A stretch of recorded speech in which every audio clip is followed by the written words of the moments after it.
خالد رضی اللہ تعالیٰ عنہ کی فوج مثنیٰ کے سواروں سے جا ملی۔ خالد رضی اللہ تعالیٰ عنہ نے سب سے پہلے دشمن کا جائزہ لیا۔ وہ مثنیٰ کے ساتھ ایک اونچی جگہ کھڑے تھے۔ دشمن جنگ کی تیاری مکمل کر چکا تھا۔ فارسی ہمیں آمنے سامنے کی لڑائی لڑانا چاہتے ہیں۔ خالد رضی اللہ تعالیٰ عنہ نے مثنیٰ سے کہا، دیکھ رہے ہو ابن حارثہ، انہوں نے دریا کو اپنے پیچھے رکھا ہے۔ یہ فارسی صرف آمنے سامنے کی لڑائی لڑ سکتے ہیں۔ مثنیٰ نے کہا، مجھے ان کے ایک قیدی سے پتہ چلا ہے کہ ان کے 2 سالار جن کے خلاف ہم لڑے ہیں زندہ پیچھے آ گئے ہیں۔ ایک کا نام قباز ہے اور دوسرے کا انوشجان۔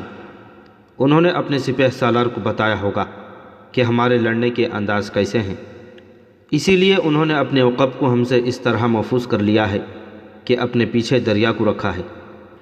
زیادہ نہ سوچ ولید کے بیٹے، میں ان کے خلاف زمین کے نیچے سے لڑتا رہا ہوں۔ اللہ تجھے اپنی رحمت میں رکھے ابن حارثہ۔ خالد بن ولید رضی اللہ تعالیٰ عنہ نے کہا، اللہ تمہارے ساتھ ہے۔ میں نے یہ بھی دیکھ لیا ہے کہ ہم دریا پار نہیں کر سکتے۔ اللہ کا نام لے ابن ولید۔ مثنیٰ نے کہا، مجھے امید ہے ہم ان کی صفیں اس طرح درہم برہم کر دیں گے کہ ہمیں ان کے پہلوؤں سے آگے نکلنے اور پیچھے سے ان پر آنے کا موقع مل جائے گا۔ میرے سوار ٹک کر لڑنے والے نہیں، یہ گھوم پھر کر لڑنے والے ہیں۔ انہیں آگے دھکیلنے کی ضرورت نہیں۔ مشکل یہ پیش آئے گی کہ انہیں پیچھے کس طرح لایا جائے۔ فارسیوں کو دیکھ کر تو یہ شعلے بن جاتے ہیں۔ انہوں نے فارسیوں کے ہاتھوں بہت زخم کھائے ہیں۔ ابن ولید، تم جانتے ہو انہوں نے کس قسم کی غلامی دیکھی ہے۔ فارس کے ان آتش پرستوں نے اس علاقے کے مسلمانوں کو انسانوں کی طرح زندہ رہنے کے حق سے محروم کر رکھا تھا۔ ہم زردشت کی اس آگ کو سرد کر دیں گے ابن حارثہ جس کی یہ عبادت کرتے ہیں۔ حضرت خالد نے کہا، یہ خود مانیں گے کہ عبادت کے لائق ایک اللہ ہے جس کی راہ میں ہم اپنی جانیں قربان کرنے آئے ہیں۔ آؤ، میں زیادہ انتظار نہیں کرنا چاہتا۔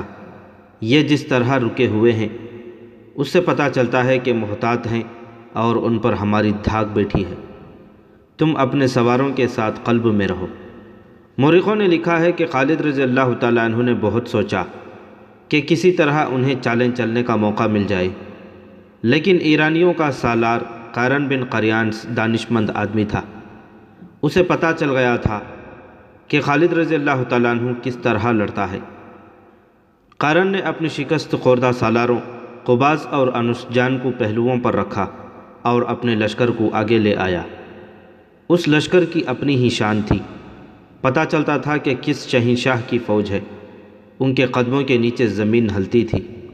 ادھر یثرب کے سرفروش تھے۔ ظاہری طور پر ان کی کوئی شان نہیں تھی۔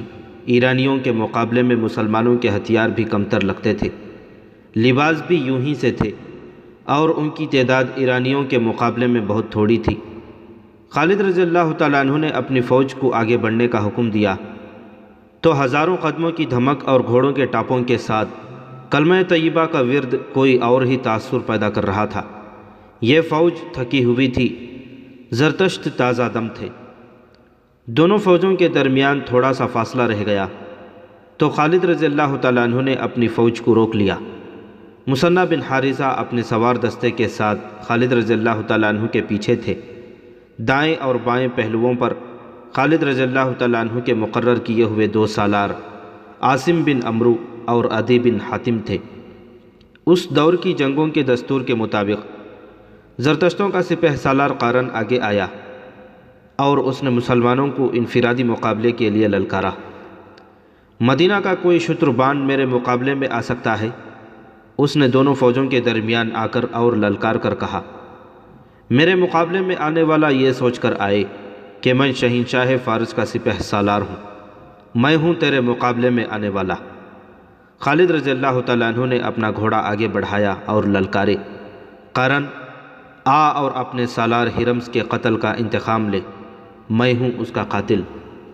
خالد رضی اللہ تعالیٰ عنہ ابھی قارن سے کچھ دور ہی تھے کہ حضرت خالد کے عقب سے ایک گھوڑا تیزی سے آیا اور حضرت خالد کے قریب سے گزر گیا۔ پیچھے رہ ابن ولید، یہ گھڑ سوار للکارا، آتش پرستوں کا یہ سالار میرا شکار ہے۔ حضرت خالد نے دیکھا وہ ایک مسلمان سوار موقل بن العشی تھا۔ وہ پہلوانی اور تیغ زنی میں مہارت اور شہرت رکھتا تھا۔ یہ ڈسپلن کے خلاف تھا کہ کوئی سپاہی یا سوار اپنے سالار پر برتری حاصل کرنے کی کوشش کرتا، لیکن وہ وقت ایسا تھا کہ بندہ و صاحب اور محتاج و غنی ایک ہو گئے تھے۔ سپاہی اور سوار جنگ کا مقصد سمجھتے تھے۔ جو جذبہ سپاہیوں میں تھا وہی سالاروں میں تھا۔ معقل بن عشی یہ برداشت نہ کر سکا کہ اس کا سالار ایک آتش پرست کے ہاتھوں گھائل ہو۔ خالد رضی اللہ تعالیٰ عنہ اپنی سپاہ کے جذبے کو سمجھتے تھے۔ وہ رک گئے۔ انہوں نے اپنے اس سوار کے جذبے کو مارنے کی کوشش نہ کی۔ معقل کے گھوڑے کی رفتار تیز تھی۔ گھوڑا ایرانیوں کے سالار قارن بن قریان سے آگے نکل گیا۔ معقل نے آگے جا کر گھوڑے کو موڑا اور قارن کو للکارا۔ قارن نے پہلے ہی تلوار اپنے ہاتھ میں لے رکھی تھی۔ اس کے سر پر زنجیروں والا خوت تھا اور اس کا اوپر کا دھڑ زیرہ میں تھا۔ اس کی ٹانگوں پر موٹے چمڑے کے خول چڑھے ہوئے تھے۔ اس کے چہرے پر انتقام کے تاثرات کے بجائے تکبر تھا، جسے لوہے اور موٹے چمڑے کا یہ لباس اسے مسلمان کی تلوار سے بچا لے گا۔ اس کے چہرے پر انتقام کے تاثرات کے بجائے تکبر تھا، جیسے لوہے اور موٹے چمڑے کا یہ لباس اسے مسلمان کی تلوار سے بچا لے گا۔ قارن نے اپنے گھوڑے کی باگ کو جھٹکا دیا۔ دونوں کے گھوڑے ایک دوسرے کے ارد گرد ایک دو چکر لگا کر آمنے سامنے آ گئے۔ اے آگ کے پوجنے والے، معقل نے بڑی بلند آواز سے کہا، میں سپاہی ہوں، سالار نہیں ہوں۔ قارن بن قریانس کے چہرے پر رعونت کے آثار اور زیادہ نمایاں ہو گئے۔ دونوں گھوڑے ایک دوسرے کی طرف بڑھے۔ ان کے سواروں کی تلواریں بلند ہوئیں۔ پہلے وار میں تلواریں ایک دوسری سے ٹکرائیں اور دونوں سوار پیچھے ہٹ گئے۔ گھوڑے ایک بار پھر ایک دوسرے کی طرف آئے۔ تلواریں ایک بار پھر ہوا میں ٹکرائیں۔ اس کے بعد گھوڑے پیچھے ہٹ اور گھوم گھوم کر ایک دوسرے کی طرف آنے لگے۔ دونوں سوار ایک دوسرے پر وار کرتے رہے۔ آخری بار قارن نے تلوار بلند کی۔ معقل نے وہ وار روکنے کے بجائے اس کے بغل کو ننگا دیکھا تو تلوار برچھی کی طرح اس کے بغل میں اتنی زور سے ماری کہ تلوار قارن کے جسم میں دور تک اتر گئی۔ قارن کے اسی ہاتھ میں تلوار تھی جو اس کے ہاتھ سے چھوٹ گئی۔ قارن گھوڑے پر ایک طرف جھکا۔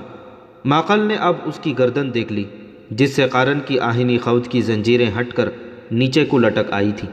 معقل نے پوری طاقت سے گردن پر ایسا وار کیا کہ تکبر اور رعونت سے اکڑی ہوئی گردن صاف کٹ گئی۔ مسلمانوں کے لشکر سے داد و تحسین اور اللہ اکبر کے نعرے رات کی طرح کڑکنے لگے۔ قارن بن قریانس کا سر زمین پر پڑا تھا۔ اس کے زنجیروں والے خوت کے نیچے اس کی حیثیت کے مطابق 1,00,000 درہم کے ہیروں والی ٹوپی تھی۔ ایسی ہی ٹوپی ہرمز کے سر پر بھی تھی۔ قارن کا باقی دھڑ گھوڑے سے لڑک گیا، لیکن اس کا ایک پاؤں رکاب میں پھنس گیا۔ معقل نے قارن کے گھوڑے کو ٹھڈ ماری۔ گھوڑا قارن کے جسم کو گھسیٹتا دونوں فوجوں کے درمیان بے لگام دوڑنے لگا۔ ایرانیوں کے لشکر پر موت کا سناٹا طاری تھا۔ آتش پرستوں کی صفوں سے 2 گھوڑے آگے آئے۔ کون ہے ہمارے مقابلے میں آنے والا؟ ان 2 میں سے ایک گھڑ سوار للکارا۔ ہم اپنے سپہ سالار کے خون کا انتقام لیں گے۔ میں اکیلا دونوں کے لیے کافی ہوں۔ خالد رضی اللہ تعالیٰ عنہ نے دشمن کی للکار کا جواب دیا اور ایڑ لگائی۔ انہیں للکارنے والے دونوں ایرانی سالار قباس اور انوشجان تھے۔ اچانک حضرت خالد کے عقب سے 2 گھوڑے آئے جو اس کے دائیں بائیں سے آگے نکل گئے۔ حضرت خالد کو ایک کی للکار سنائی دی، پیچھے رہو ولید کے بیٹے، ان دونوں سالاروں نے ہمارے ہاتھ دیکھے ہوئے ہیں، اب ہم انہیں بھاگ نکلنے کی مہلت نہیں دیں گے۔ حضرت خالد کے لشکر کے دوسرے سوار نے کہا۔ خالد رضی اللہ تعالیٰ عنہ نے دیکھا یہ دونوں سوار جو اس کے قریب سے گزر کر دشمن کے مقابلے میں چلے گئے تھے، اس کے لشکر کے دائیں اور بائیں کے پہلوؤں کے سالار عاصم بن عمرو اور عدی بن حاتم تھے۔ ان دونوں نے کپڑوں کا لباس زیبتن کر رکھا تھا اور جن کے مقابلے میں گئے تھے وہ سر سے پاؤں تک لوہے میں ڈوبے ہوئے تھے۔ مسلمان سالاروں کو اپنے اللہ پر بھروسہ تھا اور آتش پرست اس زرہ پر یقین رکھتے تھے جو انہوں نے پہن رکھی تھی۔ انہیں معلوم نہ تھا کہ تلوار کے وار کو آہن نہیں عقیدہ روکا کرتا ہے۔ دونوں طرف تجربہ کار سالار تھے جو تیغ زنی کی مہارت رکھتے تھے۔ ان کی تلواریں ٹکرانے لگیں۔ مسلمانوں کی تلواریں آتش پرستوں کی زرہ کو کاٹنے سے قاصر تھیں، اس لیے وہ محتاط ہو کر وار کرتے تھے تاکہ تلواروں کی دھار کو نقصان نہ پہنچے۔ عاصم اور عدی اس طاق میں تھے کہ دشمن کا کوئی نازک اور غیر محفوظ جسم کا حصہ سامنے آئے تو وہ ماقل کی طرح وار کریں۔ آخر ان دونوں نے باری باری ماقل کی ہی طرح اپنے اپنے دشمن کے قریب جا کر انہیں موقع دیا کہ وہ اوپر سے تلوار کا وار کریں۔ آتش پرستوں کے دونوں سالاروں نے وہی غلطی کی جو قارن نے کی تھی۔ انہوں نے بازو اوپر کیے اور تلواریں ان کی بغلوں میں داخل ہو گئیں اور دونوں کی تلواریں گر پڑیں۔ خالد رضی اللہ تعالیٰ عنہ نے جب دیکھا کہ زردشتوں کا سپہ سالار مارا گیا اور اس کے بعد ان کے وہ دونوں سالار بھی جنہیں اپنے لشکر کو منظم طریقے سے لڑانا تھا مارے گئے ہیں، تو خالد رضی اللہ تعالیٰ عنہ نے اپنے لشکر کو حملے کا حکم دے دیا۔ ایرانیوں کے لشکر میں وہ سپاہی بھی شامل تھے جو اپنے دلوں پر مسلمانوں کی دہشت لیے ہوئے جنگ سلاسل سے بھاگے تھے۔ اب انہوں نے اپنے 3 سالاروں کو مرتے دیکھا تو ان کی دہشت میں اضافہ ہو گیا۔ انہوں نے یہ دہشت اپنے سارے لشکر پر طاری کر دی۔ لشکر کا حوصلہ تو پہلے ہی مجروح ہو چکا تھا، یہ لشکر مقابلے کے لیے بہرحال تیار ہو گیا۔ ایرانیوں کو یہ فائدہ حاصل تھا کہ ان کے پیچھے دریا تھا جس نے ان کے عقب کو محفوظ کر رکھا ہوا تھا۔ اس دریا کا دوسرا فائدہ انہیں یہ نظر آ رہا تھا کہ اس میں بڑی کشتیاں بندھی ہوئی تھیں جو لشکر کے ساتھ آئی تھیں۔ پسپا ہونے کے لیے ان کشتیوں کو ان کے کام آنا تھا۔ انہیں یہ ڈر بھی نہ تھا کہ مسلمان تعاقب میں آ سکیں گے۔ خالد رضی اللہ تعالیٰ عنہ کے حملے کا انداز ہلہ بولنے والا یا اندھا دھند ٹوٹ پڑنے والا نہیں تھا۔ انہوں نے ایک ہی بار میں اپنے تمام دستے جنگ میں نہ جھونک دیے۔ انہوں نے قلب کے دستوں کو باری باری آگے بھیجا اور انہیں ہدایت یہ دی کہ وہ دشمن کی صفوں کے اندر نہ جائیں بلکہ دشمن کو اپنے ساتھ آگے لانے کی کوشش کریں۔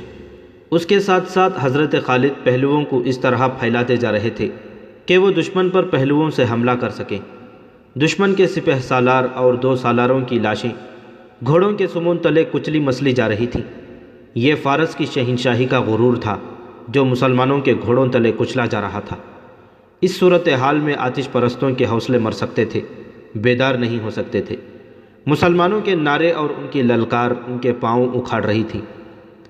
زردشت کے پجاریوں، اللہ کو مانو، ہم ہیں محمد صلی اللہ علیہ وسلم کے شیدائی، اور اللہ اکبر کے نعروں سے فضا کانپ رہی تھی۔ جوش و خروش تو مثنہ بن حارثہ کے سواروں کا تھا، ان کی للکار الگ تھلگ تھی۔ اپنے غلاموں کی ضرب دیکھو، آج ظالموں سے خون کا حساب لیں گے، بلاؤ ارد شیر کو، زرتشت کو آواز دو۔ ایرانی سپاہ کے حوصلے جواب دینے لگے۔ ان کی دوسری کمزوری نے تو ان کے جسم توڑ دیے۔ یہ کمزوری ان کے ہتھیاروں کا اور زرہ کا بوجھ تھا، وہ تھکن محسوس کرنے لگے۔ حضرت خالد نے اپنی جو سپاہ کے ساتھ سپاہیوں کی طرح لڑ رہے تھے بھانپ لیا کہ آتش پرست ڈھیلے پڑتے جا رہے ہیں۔ انہوں نے جس شدت سے مقابلے اور جوابی حملوں کا آغاز کیا تھا اس شدت میں نمایاں کمی نظر آنے لگی۔ حضرت خالد نے اپنے قاصد پہلوؤں کے سالاروں عاصم اور عدی کی طرف اس حکم کے ساتھ دوڑا دیے کہ اپنے اپنے پہلوؤں کو اور باہر لے جا کر بیک وقت دشمن کے پہلوؤں پر حملہ کریں۔ اس کے ساتھ ہی حضرت خالد نے قلب کے پیچھے رکھے ہوئے محفوظہ کے دستے کو دشمن کے قلب پر حملے کا حکم دے دیا۔ ان دستوں کو جو پہلے موج در موج کے انداز سے حملے کر رہے تھے حضرت خالد نے پیچھے ہٹا لیا تاکہ وہ جوش و خروش میں ایسی تھکن محسوس نہ کرنے لگے جو ان کی برداشت سے باہر ہو جائے۔ ایرانی لشکر مسلمانوں کے نئے حملوں کی تاب نہ لا سکے۔ ان کا جانی نقصان بہت ہو چکا تھا، اب وہ بکھرنے لگے۔ مسلمانوں نے دیکھا کہ پیچھے جو ایرانی سپاہی تھے وہ دریا کی طرف بھاگے جا رہے تھے۔ اس وقت مسلمانوں کو وہ کشتیاں دکھائی دیں جو سینکڑوں کی تعداد میں دریا کے کنارے بندھی تھیں۔ کشتیاں توڑ دو، ایک مسلمان کی للکار سنائی دی۔ دشمن بھاگنے کے لیے کشتیاں ساتھ لایا ہے، ایک اور للکار سنائی دی۔ جب یہ للکار خالد بن ولید رضی اللہ تعالیٰ عنہ تک پہنچی تو انہوں نے دائیں بائیں قاصد اس حکم کے ساتھ دوڑا دیے کہ دشمن کے عقب میں جانے کی کوشش کرو اور ان کی کشتیاں توڑ دو یا ان پر قبضہ کر لو۔ قبضہ کر لینے کی صورت میں یہ کشتیاں حضرت خالد کے لشکر کے کام آ سکتی تھیں، انہیں بھی دریا پار کرنا تھا۔ جب یہ حکم سالاروں تک اور سالاروں سے سپاہیوں تک پہنچا تو یہی ایک للکار بلند ہونے لگی، کشتیوں تک پہنچو، کشتیاں بیکار کر دو، کشتیاں پکڑ لو۔ اس للکار نے آتش پرستوں کا رہا سہا دمخم بھی توڑ دیا۔ زندہ بھاگ نکلنے کا ذریعہ یہی کشتیاں تھیں جو مسلمانوں نے دیکھ لی تھیں۔ ایرانیوں نے لڑائی سے منہ موڑ کر کشتیوں کا رخ کیا۔ وہ ایک دوسرے سے پہلے کشتیوں میں سوار ہونے کے لیے دھکم پیل کرنے لگے۔ ان کی حالت ڈری ہوئی بھیڑوں کی مانند ہو گئی جو ایک دوسرے کی آڑ میں چھپنے کی کوشش کیا کرتی ہیں۔ ایرانی سپاہیوں نے کشتیوں پر سوار ہونے کے لیے گھوڑے چھوڑ دیے، حالانکہ کشتیاں اتنی بڑی تھیں کہ ان پر گھوڑے بھی لے جائے جا سکتے تھے۔ یہ تھا وہ موقع جب مجاہدین اسلام کے ہاتھوں آتش پرستوں کا قتل عام شروع ہو گیا۔ وہ کشتیوں میں سوار ہونے کی کوشش میں کٹ رہے تھے۔ ان میں سے جو کشتیوں میں سوار ہو گئے اور رسے کھول کر کشتیاں کنارے سے ہٹا لے گئے، ان میں زیادہ تر مسلمانوں کے تیروں کا نشانہ بن گئے۔ پھر بھی کچھ اور خوش نصیب تھے جو بچ کر نکل گئے۔ تقریباً تمام مورخوں نے لکھا ہے کہ اس معرکے میں 30,000 ایرانی فوجی مارے گئے۔ زخمیوں کی تعداد کسی نے نہیں لکھی۔ تصور کیا جا سکتا ہے کہ جہاں اتنی اموات ہوئی وہاں زخمیوں کی تعداد اموات کے ہی لگ بھگ ہوگی۔ اس کا مطلب یہ تھا کہ شہنشاہ فارس کی اس جنگی قوت کا بت ٹوٹ گیا تھا جسے ناقابل تسخیر سمجھا جاتا تھا۔ اللہ کی تلوار نے کسریٰ کی طاقت اور غرور پر ضرب کاری لگائی تھی، جس نے مدائن میں کسریٰ کے ایوانوں کو ہلا ڈالا تھا۔ دریائے ماقل کے کنارے خون میں ڈوب گئے تھے۔ میدان جنگ کا منظر بڑا ہی بھیانک تھا۔ دور دور تک لاشیں اور تڑپتے زخمی بکھرے نظر آتے تھے۔ زخمی گھوڑے دوڑتے پھرتے اور زخمیوں کو رونتے پھر رہے تھے۔ مجاہدین اسلام اپنی زخمی ساتھیوں کو اور شہیدوں کی لاشوں کو اٹھا رہے تھے۔ میدان خون سے لال ہو گیا تھا۔ خالد رضی اللہ تعالیٰ عنہ ایک بلند جگہ پر کھڑے میدان جنگ کو دیکھ رہے تھے۔ ایک طرف سے ایک گھوڑ سوار گھوڑے کو سر پر دوڑاتا آیا۔ اس نے خالد رضی اللہ تعالیٰ عنہ کے قریب آ کر گھوڑا روکا۔ وہ مثنیٰ بن حارثہ تھا۔ گھوڑا خالد رضی اللہ تعالیٰ عنہ کے گھوڑے کے پہلو کے ساتھ کر کے مثنیٰ گھوڑے پر ہی خالد رضی اللہ تعالیٰ عنہ سے بغل گیر ہو گئے۔ ابن ولید مثنیٰ نے جذبات سے لرزتی ہوئی آواز میں کہا، میں نے آج مظلوم مسلمانوں کے خون کا انتقام لے لیا ہے۔ ابھی نہیں ابن حارثہ، حضرت خالد نے بڑے سنجیدے لہجے میں کہا، ابھی تو ابتدا ہے، ہمارے لیے اصل خطرہ اب شروع ہوا ہے۔ کیا تم نے ان کشتیوں کی تعداد نہیں دیکھی؟ کیا تم نے نہیں دیکھا کہ یہ کشتیاں کتنی بڑی اور کتنی مضبوط تھیں؟ اور تم نے یہ بھی دیکھا ہوگا کہ فارسیوں کے پاس ساز و سامان کس قدر زیادہ ہے، ان کے وسائل بڑے وسیع ہیں۔ ہم اپنے وطن سے بہت دور آ گئے ہیں، ہمیں اب انہی سے ہتھیار اور رسد چھین کر اپنی ضرورت پوری کرنی ہے۔ یہ کام آسان نہیں ابن حارثہ، اور میرے لیے یہ بھی آسان نہیں کہ میں ان دشواریوں اور محرومیوں سے گھبرا کر یہیں سے واپس چلا جاؤں۔ ہم واپس نہیں جائیں گے ابن ولید، مثنیٰ نے پرعزم لہجے میں کہا، ہمیں کسریٰ کے ایوانوں کی اینٹ سے اینٹ بجانی ہے۔ ہمیں ان آتش پرستوں پر یہ ثابت کرنا ہے کہ جھوٹے خدا کسی کی دستگیری نہیں کر سکتے۔ خالد رضی اللہ تعالیٰ عنہ نے اپنے سالاروں کو بلایا۔ اس سے پہلے وہ مال غنیمت کو اکٹھا کرنے کا حکم دے چکے تھے۔ ہماری مشکلات اب شروع ہوئی ہیں۔ حضرت خالد نے اپنے سالاروں سے کہا، ہم اس وقت دشمن کی سرزمین پر کھڑے ہیں۔ یہاں کے درخت اور یہاں کے پتھر اور اس مٹی کا ذرہ ذرہ ہمارا دشمن ہے۔ یہاں کے لوگ ہمارے لیے اجنبی ہیں۔ ان لوگوں پر فارس کی شہنشاہی کی دہشت طاری ہے۔ یہ لوگ اردو شیر کو فرعون سمجھتے ہیں۔ یہ بڑی مشکل سے مانیں گے کہ کوئی ایسی طاقت بھی ہے جس نے فارس کی شہنشاہی کا بت توڑ ڈالا ہے۔ میرے رفیقوں، یہاں کے لوگوں کو اپنے ساتھ ملائے بغیر ہم یہاں ایک قدم بھی نہیں چل سکتے۔ ہم کسی سے تعاون کی بھیک نہیں مانگیں گے۔ ہم محبت سے ان کے دل موہ لینے کی کوشش کریں گے، اور جس پر ہمیں ذرا سا بھی شک ہوگا کہ وہ ہمیں ظاہری طور پر یا درپردہ نقصان پہنچانے کی کوشش کر رہا ہے، اسے ہم زندہ رہنے کے حق سے محروم کر دیں گے۔ ہم ان لوگوں کو غلام بنانے نہیں آئے، ہم انہیں غلامی سے اور باطل کے عقیدوں سے نجات دلانے آئے ہیں۔ جو علاقے ہم نے لے لیے ہیں ان کے انتظامی امور کی طرف فوری توجہ دینی ہے۔ یہاں مسلمان بھی آباد ہیں، وہ یقیناً ہمارا ساتھ دیں گے۔ لیکن میرے دوستوں، کسی پر صرف اس لیے اعتماد نہ کر لینا کہ وہ مسلمان ہے۔ غلامی اتنی بری چیز ہے کہ انسانوں کی فطرت بدل ڈالتی ہے۔ یہاں کے مسلمانوں کو اعتماد میں لے کر ان سے معلوم کرنا ہے کہ شہنشاہ فارس کے حامی کون کون ہیں۔ ان کی چھان بین کر کے ان کے درجے مقرر کرنے ہیں۔ جس پر ذرا سا بھی شک ہو اسے گرفتار کر لو، اور جو غیر مسلم سچے دل سے ہمارے ساتھ تعاون کرنا چاہتا ہے اسے اسلام کی دعوت دو۔ میں مختلف شعبے قائم کر رہا ہوں۔ خالد رضی اللہ تعالیٰ عنہ نے مفتوحہ علاقوں کے باشندوں پر سب سے زیادہ توجہ دی۔ انہوں نے اعلان کیا کہ جو غیر مسلم باشندے مسلمانوں کی اطاعت قبول کر لیں گے ان سے جزیہ وصول کیا جائے گا، اور مسلمان انہیں اپنی پناہ میں سمجھیں گے۔ ان کی ضروریات اور ان کے جان و مال کا تحفظ مسلمانوں کی ذمہ داری ہوگی۔ اس اعلان کے ساتھ ہی بیشتر باشندے مسلمانوں کی پناہ میں آ گئے۔ خالد رضی اللہ تعالیٰ عنہ نے اس علاقے سے جزیہ اور محصولات وغیرہ جمع کرنے کے لیے ایک شعبہ قائم کر دیا، جس کا نگران سوید بن مقرن کو مقرر کیا گیا۔ دوسرا شعبہ جس کی سب سے زیادہ ضرورت تھی وہ جاسوسی کا شعبہ تھا۔ اب باقاعدہ اور ماہرانہ جاسوسی کی ضرورت تھی۔ خالد رضی اللہ تعالیٰ عنہ نے اسی وقت اپنے جاسوس، جو اسی علاقے کے رہنے والے مسلمان تھے، دریائے فرات کے پار بھیج دیے۔ جب مال غنیمت جمع ہو گیا تو دیکھا کہ یہ جنگ سلاسل کی نسبت خاصا زیادہ تھا۔ خالد رضی اللہ تعالیٰ عنہ نے اس کے 5 حصے کیے، 4 اپنی سپاہ میں تقسیم کر کے 5واں حصہ مدینہ بھیج دیا۔ مورخ لکھتے ہیں کہ اس سے پہلے خالد رضی اللہ تعالیٰ عنہ کو اتنا سنجیدہ اور اتنا متفکر کبھی نہیں دیکھا گیا تھا جتنا وہ اب تھے۔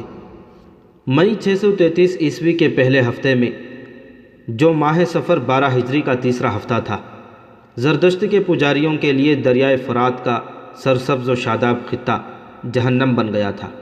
کس قدر ناز تھا انہیں اپنی جنگی طاقت پر، اپنی شان و شوکت پر، اپنے گھوڑوں اور ہاتھیوں پر۔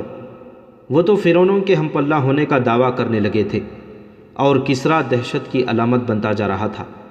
دجلہ اور فرات کے سنگم کے وسیع علاقے میں خالد رضی اللہ تعالیٰ عنہ نے، جنہیں رسول اکرم صلی اللہ علیہ وسلم نے اللہ کی تلوار کا خطاب دیا تھا، فارس کے زردشتوں کو بہت بری شکستیں دی تھیں، اور ان کے ہرمز قارن بن قریانس، انوشجان اور قباس جیسے سالاروں کو موت کے گھاٹ اتار دیا تھا۔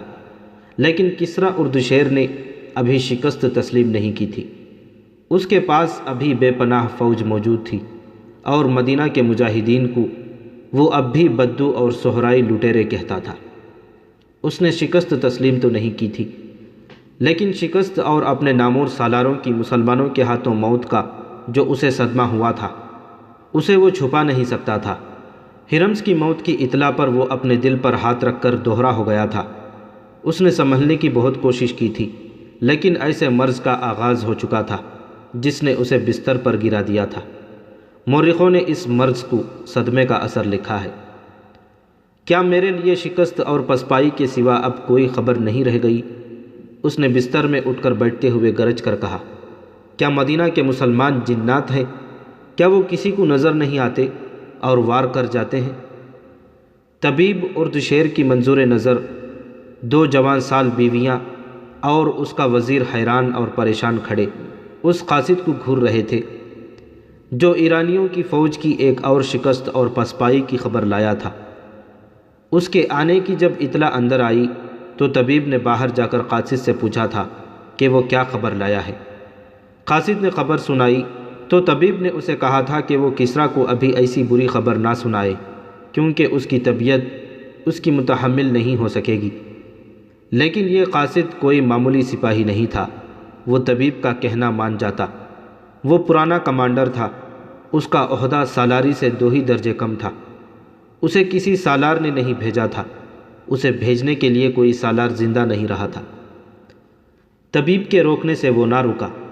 اس نے کہا کہ اسے کسریٰ کی صحت کا نہیں، فارس کی شہنشاہی اور زردشت کی عظمت کا غم ہے۔ اگر شہنشاہ اردشیر کو اس نے دجلہ اور فرات کی جنگی کیفیت کی پوری اطلاع نہ دی تو مسلمان مدائن کے دروازے پر آ دھمکیں گے۔ اس نے طبیب کی اور کوئی بات نہ سنی، اندر چلا گیا اور اردشیر کو بتایا کہ مسلمانوں نے فارس کی فوج کو بہت بری شکست دی ہے۔ اردشیر لیٹا ہوا تھا، اٹھ بیٹھا غصے سے اس کے ہونٹ اور اس کے ہاتھ کانپ رہے تھے۔ شہنشاہ فارس، کمانڈر نے کہا، مدینہ والے جنات نہیں، وہ سب کو نظر آتے ہیں، لیکن کیا قارن مر گیا تھا؟ اردو شیر نے غصے سے پوچھا۔ ہاں شہنشاہ، کمانڈر نے جواب دیا، وہ ذاتی مقابلے میں مارا گیا تھا، اس نے دونوں فوجوں کی لڑائی تو دیکھی ہی نہیں۔ مجھے اطلاع دی گئی تھی کہ قباس اور انوشجان بھی اس کے ساتھ تھے، وہ بھی قارن کے انجام کو پہنچ گئے تھے، کمانڈر نے کہا۔ وہ قارن کے قتل کا انتقام لینا چاہتے تھے۔ دونوں نے اکٹھے آگے بڑھ کر مدینہ کے سالاروں کو للکارا اور دونوں مارے گئے۔ شہنشاہ فارس، کیا فارس کی اس عظیم شہنشاہی کو اس انجام تک پہنچنا ہے؟ نہیں، گستاخی کی معافی چاہتا ہوں۔ اگر کسریٰ نے صدمے سے اپنے آپ کو یوں روگ لگا لیا تو کیا ہم زردشت کی عظمت کو مدینہ کے بددوؤں سے بچا سکیں گے؟ تم کون ہو؟ اردو شیر نے پوچھا۔ میں کمانڈر ہوں، کمانڈر نے جواب دیا۔ میں کسی کا بھیجا ہوا قاصد نہیں، میں زردشت کا جانثار ہوں۔ دربان کو بلاؤ، اردو شیر نے حکم دیا۔ تم نے مجھے نیا حوصلہ دیا ہے۔ مجھے یہ بتاؤ، کیا مسلمانوں کی نفری زیادہ ہے؟ کیا ان کے پاس گھوڑے زیادہ ہیں؟ کیا ہے ان کے پاس؟ دربان اندر آیا اور حکم کے انتظار میں جھک کر دوہرا ہو گیا۔ سالار اینڈرزغر کو فوراً بلاؤ، اردو شیر نے دربان سے کہا اور کمانڈر سے پوچھا، کیا ہے ان کے پاس؟ بیٹھ جاؤ اور مجھے بتاؤ۔ ہمارے مقابلے میں ان کے پاس کچھ بھی نہیں، کمانڈر نے جواب دیا۔ ان میں لڑنے کا جذبہ ہے، میں نے ان کے نعرے سنے ہیں، وہ نعروں میں اپنے خدا اور رسول صلی اللہ علیہ وسلم کو پکارتے ہیں۔ میں نے ان میں ایک مذہب کا جنون دیکھا ہے، وہ اپنے عقیدے کے بہت پکے ہیں اور یہی ان کی طاقت ہے۔ ہر میدان میں ان کی تعداد تھوڑی ہے، ٹھہر جاؤ، اردو شیر نے کہا، اینڈرزغر آ رہا ہے۔ مجھے اپنے اس سالار پر بھروسہ ہے، اسے بتاؤ کہ ہماری فوج میں کیا کمزوری ہے کہ اتنی زیادہ تعداد میں ہوتے ہوئے بھی بھاگ آتی ہے۔ اینڈرزغر، اردو شیر بستر پر نیم دراز تھا، اپنے ایک اور نامور سالار سے کہنے لگا، کیا تم نے سنا نہیں کہ قارن بن قریانس بھی مارا گیا ہے، قباس بھی مارا گیا اور انوشجان بھی مارا گیا ہے؟ اینڈرزغر کی آنکھیں ٹھہر گئیں، جیسے حیرت نے اس پر سکتہ طاری کر دیا ہو۔